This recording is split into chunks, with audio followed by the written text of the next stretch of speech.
A woman says her son was hit by a vehicle in South Fargo while riding his bike to school. She called our whistleblower hotline because she says the driver didn't call 911 and her son nearly broke his back. Valley News Team's Joshua Peguero spoke to the mother and looks at other incidents at that intersection.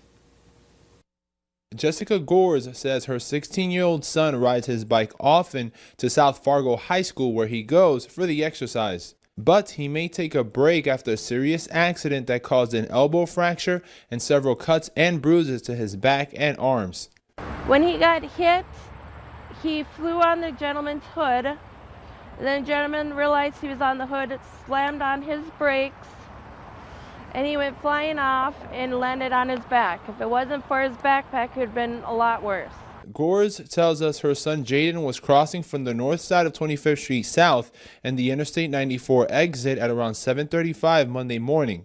The sign reportedly said walk, and that's when he rode his bike. But what she describes as a newer type SUV was not looking in her son's direction, crashing into him. I think there should be some type of actual video camera up at this busy intersection. So actually something like this happens, there's a recording of it.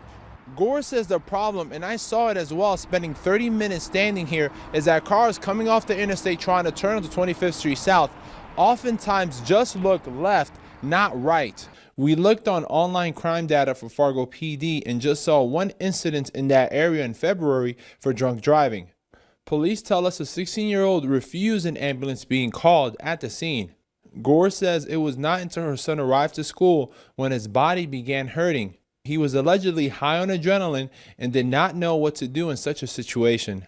No information was exchanged, and my son doesn't unfortunately remember the make or model of the car. All we know is like a gray or white. She says drivers should start looking in both directions. In Fargo, Joshua Peguero, Valley News Live. The North Dakota Department of Transportation has cameras on top of several highway exits around Fargo. However, none are live and they just take still photos.